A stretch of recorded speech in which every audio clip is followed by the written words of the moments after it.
Okay, so we've got a whole stack of economic news here that you sent us, and wow, it seems like you're really trying to figure out like where things are headed, right? Jobs, inflation, even some stuff about gold. Get ready because we've got a lot to unpack. And spoiler alert, gold is acting really strange. Yeah, it definitely is a fascinating time to be watching the markets, that's for sure. Lots of mixed signals to sort through. So let's dive right in, maybe start with the jobs report. At first glance, 256,000 new jobs. That's got to be good news, right? Way more than everyone was predicting.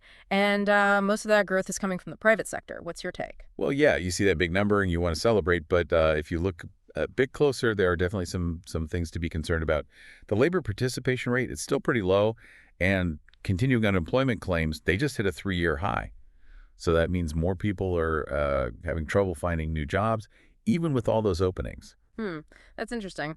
Something I always find a bit suspicious is that giant gap between the ADP and BLS job numbers. The BLS is reporting almost double the private sector jobs that the ADP is. And historically, they often have to revise these numbers down later. Do you think, I don't know, is there a problem with how reliable this data is?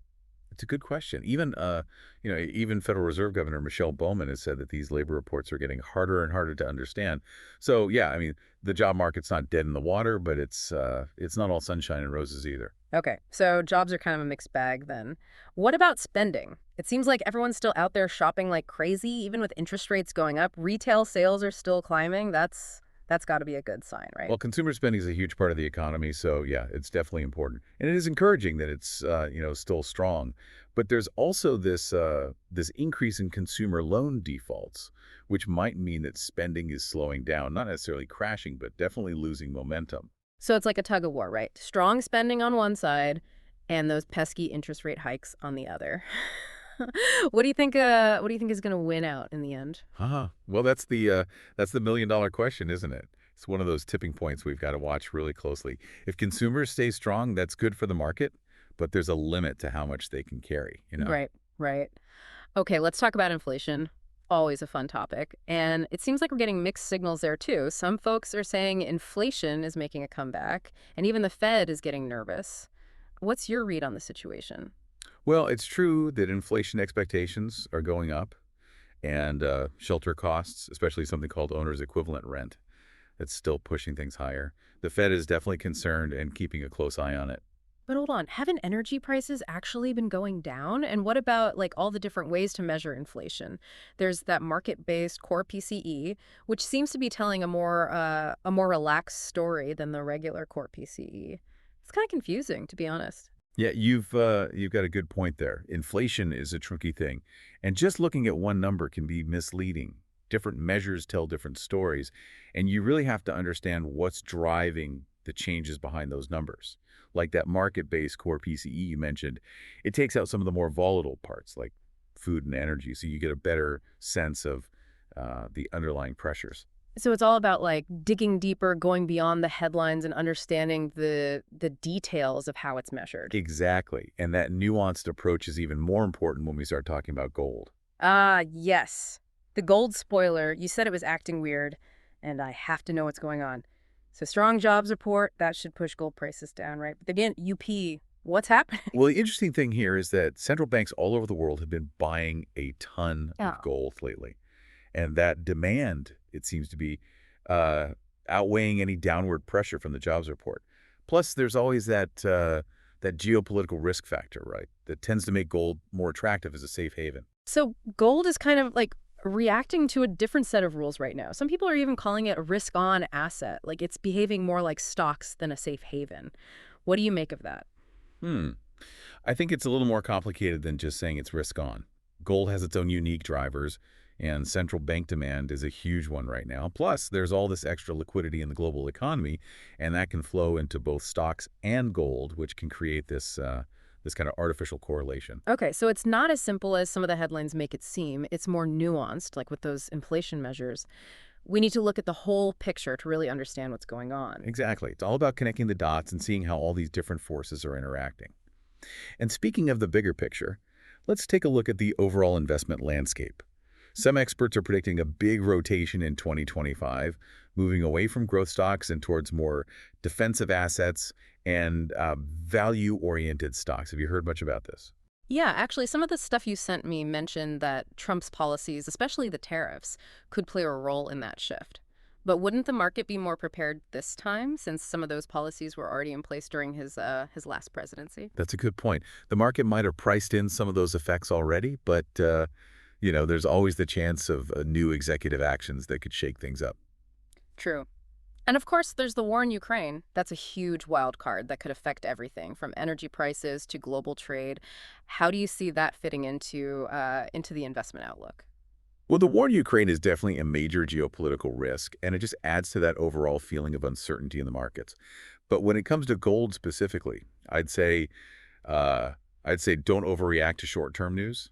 The main drivers of gold, things like central bank buying and Chinese consumer demand, those tend to be less sensitive to day-to-day geopolitical events. Interesting. So gold kind of does its own thing, even with all these major things happening in the world. Now, before we move on to the next part, I wanted to mention something else that caught my eye in the materials you sent. There seems to be a lot of talk about gold mining stocks as a potential investment. Any thoughts on that? Well, it's interesting that the big mining companies they often kind of lead the way in the gold market, Mhm. and that can create some opportunities for intermediate and smaller companies later in the cycle. But it's really important to be choosy when you're picking gold stocks. Some companies do way better than others, like Neo has had really great performance, while Barrick hasn't done as well. So, careful research is key. So it's like a treasure hunt, finding those hidden gems in the gold mining world. You got to know what you're looking for and where to dig. Exactly. And that's where things get really interesting. So we've got these big mining companies maybe kind of paving the way for smaller companies to have their moment. It seems like gold is this thread running through all these economic stories. It's not doing what people expect, almost like it's got a mind of its own. What makes gold so different in the investment world? Well, one thing about gold that's always been true is its value. It's been a store of wealth for 4 centuries, right? And that's something investors still care about that. Like when things get shaky in the economy, people turn to gold because it's seen as stable, it holds its value, not like fiat currencies, which can lose value with inflation and stuff. That makes sense. There's a lot of uncertainty right now, that's for sure. Inflation's stubborn, interest rates are going up, and then there's all the geopolitical stuff going on. No wonder people are looking for like a safe harbor. Right. And when you look at traditional safe havens like government bonds, they're barely giving any return. So gold starts to look a lot more appealing. It's like an insurance policy against things going really bad financially. So it's not just about inflation then, it's more like a general feeling of, I don't know, uneasiness about the economy, like people wanting to protect what they have. Yeah, you got it. Yeah. When investors feel like things could fall apart, they often go for gold as a way to protect their assets. Okay, so we've got all these different things pushing and pulling on the price of gold, but let's zoom out for a second and go back to that idea of a possible rotation in 2025 towards those defensive assets and value-oriented stocks. Can you break those down for me? Why are people talking about those? Sure. So defensive assets, those are basically investments that tend to hold their value or even do well when the economy is going down. Things like consumer staples, so food, drinks, household stuff, or healthcare companies. People always need those things, no matter what's happening with the economy. So those sectors tend to be more resilient. Value-oriented stocks, on the other hand, those are companies that the market thinks are undervalued. They might have good fundamentals, but their price is low compared to their earnings or assets. So there's potential for growth there, long-term growth. So instead of chasing after the next hot tech stock, people are maybe more interested in companies that provide like the basics, the essential stuff, or companies that are financially solid and have a history of surviving tough times. It's like instead of going for growth, they want stability. Exactly. It's about looking for safety and value when things are uncertain. It all kind of points to this growing feeling of caution in the market. Does that mean people are like panicking? Not necessarily panicking, but definitely being realistic.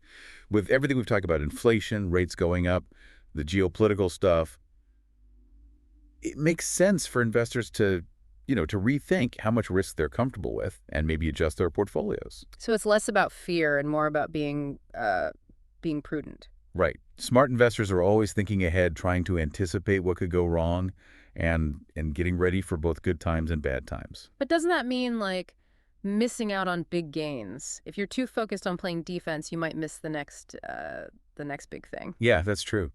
It's all about finding that balance, balancing risk and reward. You don't want to be so afraid of risk that you miss opportunities, but you also don't want to be so exposed that if the market tanks, you lose everything. So diversification is key, right? Not putting all your eggs in one basket, and building a portfolio that matches your comfort level and what you want to achieve financially.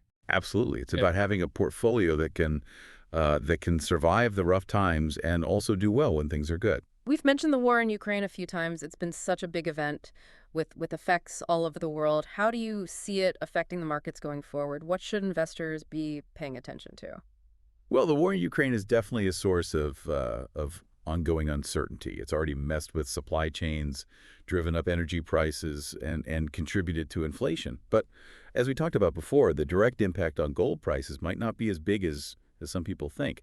Remember, gold is more driven by those bigger economic worries and what central banks are doing, not so much by the day-to-day news about the war. Right, but you also said that it adds to that overall feeling of unease, that risk aversion, which can make gold more attractive. It's like a dominant Yeah, effect. exactly. It's all connected in this really complex way. Okay, so we've covered a lot here. Jobs, inflation, how gold is acting all strange, this potential shift to defensive assets and value stocks, and of course the war in Ukraine. It's a lot to take in. What are some of the key things you'd want our listener to walk away with from this conversation? I think the main thing is that we're in a time of real economic uncertainty. There are all these mixed signals out there, so it's crucial to stay informed, really look at the data, and think critically about the information you're getting. It's like being a detective, Yeah, putting together clues and trying to make sense of this picture that's constantly changing. exactly. And one of the best skills you can develop as an investor is learning to look beyond the headlines and really dig into what's actually driving the market. I totally agree. And that's what we're trying to do here at the Deep Dive, right? Give our listeners the knowledge and tools they need to navigate these choppy economic waters. Now, before we go to the last part of our deep dive, I wanted to circle back to something you said earlier about evaluating those smaller gold mining companies. You said that the big mining companies often lead the charge, which could mean opportunities for the smaller companies later on. Can you talk more about that? What should people be looking for when they're considering these smaller players? Sure. When it comes to those smaller gold mining companies' due diligence, it's really important you have to look beyond the hype and really understand how the business works. So, what are some of the key things to consider? Well, first of all, the quality of their assets.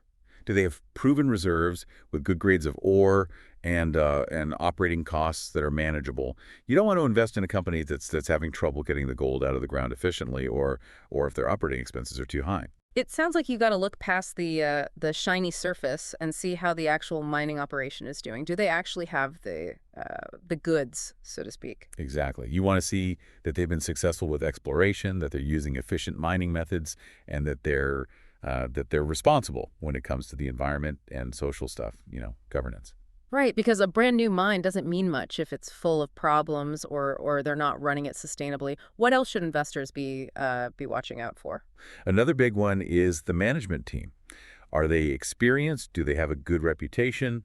And are they looking out for the shareholders' best interests? Do they have a clear plan for the future of the company?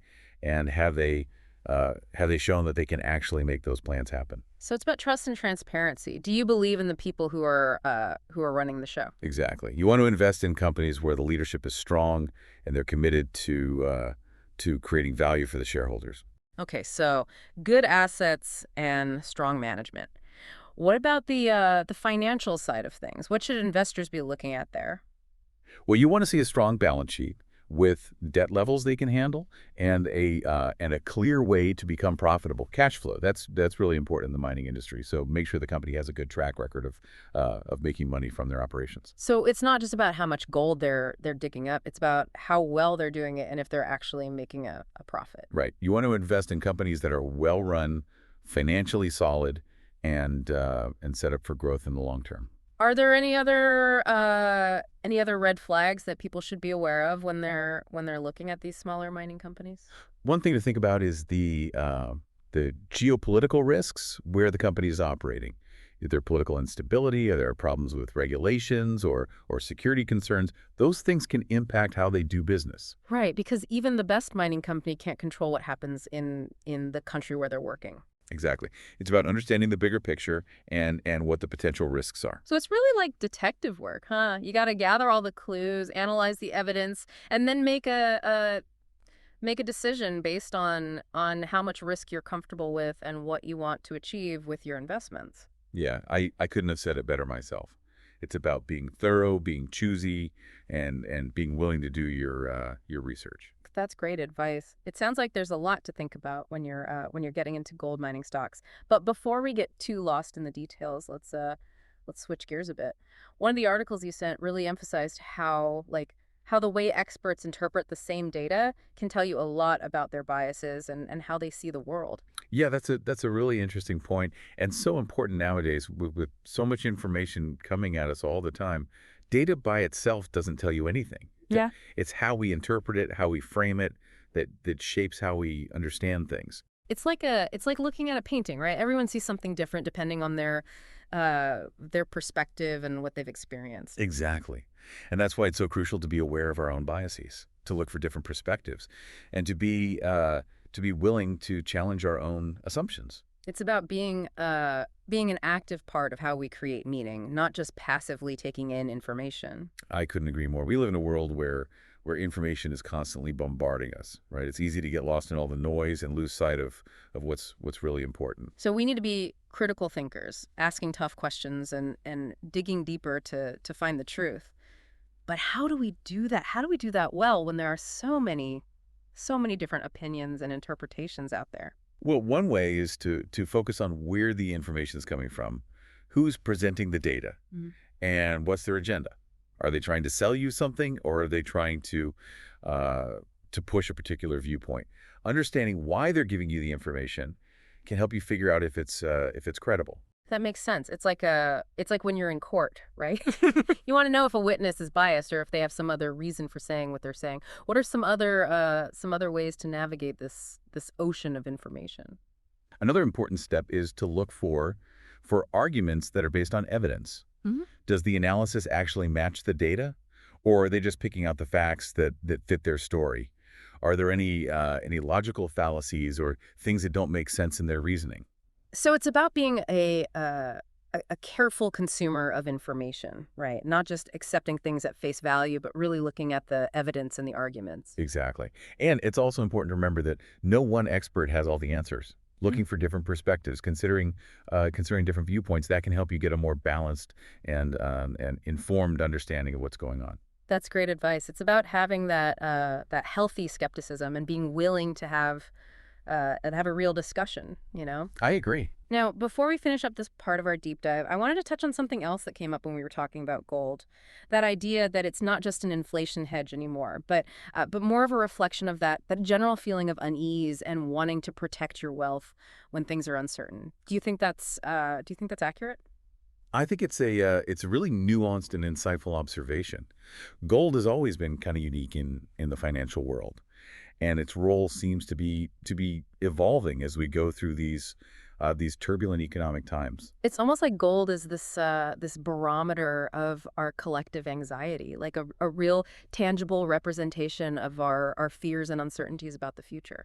That's a really interesting way to put it. It definitely highlights how psychology, how people feel can influence how investors act and what happens in the market. So it's not just about numbers and charts then, it's about human emotions and how we perceive things. Right. And that's what makes economics so fascinating. It's this mix of data analysis, human behavior, and a whole lot of uncertainty. Well said. I think this is a good place to pause our deep dive for now. We've covered so much from jobs and inflation to gold's mysterious ways and that possibility of a market rotation. But before we wrap everything up, we still need to unpack that spoiler alert about gold's weird behavior and really get into what's driving those unexpected trends. Yeah, I'm definitely looking forward to continuing our exploration. There's always more to discover. All right, welcome back for the last part of our deep dive. It's been quite a ride, exploring all the ups and downs of the economy and trying to figure out what's going on with gold and its mysterious ways. Yeah, it really is amazing how everything's connected. Jobs, inflation, what's happening around the world, how people are feeling. It all comes together to shape the market. We keep coming back to this idea that gold is, well, that it's acting weird, right? It's not following the usual rules, doing its own thing. Let's finally open up that spoiler alert from the beginning and really dig into what's behind this strange behavior. Remember, gold is like traditionally seen as a way to protect yourself against inflation, but that's not really what it's doing right now. Right, that's the key thing. Inflation's part of it, but it's not the main thing pushing gold prices around right now. Remember all those huge gold purchases by central banks we talked about? That's a big piece of the puzzle. Central banks are diversifying their reserves, and gold is seen as a safe and stable asset in a world where there's so much fiat currency floating around. So it's like they're saying we need something real, something we can hold on to balance out all those digital dollars and euros. Exactly, and that demand from central banks, it's pushing gold prices up, even when other things like a strong jobs report would normally push them down. And then you've got all the geopolitical stuff like the war in Ukraine, just adding more fuel to the fire. It creates so much uncertainty, and when people are uncertain, they often turn to gold, that safe haven. Absolutely. When the world feels shaky, people want something solid, something they can rely on, and gold with its history and its lasting value, it fits that need perfectly. It almost feels like gold is, I don't know, like a psychological barometer or something. It's reflecting all of our anxieties Yeah. about what's coming next. That's a really interesting way to think about it. It shows how market trends aren't just about numbers and cold calculations. Emotions play a big role too. Fear, uncertainty, that desire for security, those all factor into how investors behave, and that ultimately affects prices. All right. It's a good reminder that economics isn't just about charts and graphs. It's about how humans behave Yeah. and how we react to a world that's always changing. Exactly. And that's what makes it so interesting and so challenging. Speaking of challenges, we've talked a lot about this possible shift towards defensive assets and value-oriented stocks. It sounds like investors are, like they're getting ready for a storm, Mm. battening down the hatches and looking for safety and stability. But does that mean like missing out on potential growth? It's tough balance to find. Yeah, you've hit on a really important dilemma that all investors face. Mm. How to manage risk but also go after growth. There's no one right answer. The best approach depends on your own situation, what you want to achieve, and how much risk you're comfortable with. It's like trying to steer a ship through dangerous waters, right? You Yeah. got to avoid the rocks, but still make progress towards your destination. That's a great way to put it. And just like a good captain, a smart investor has to be constantly looking ahead, adjusting to the changing conditions, and making good decisions based on what's happening. And as we've discussed, one of the most important things is learning uh, how to understand data, realizing that different experts might come to completely different conclusions from the same set of numbers. Absolutely. Uh, Being able to think critically is so important these days with information coming at us from everywhere.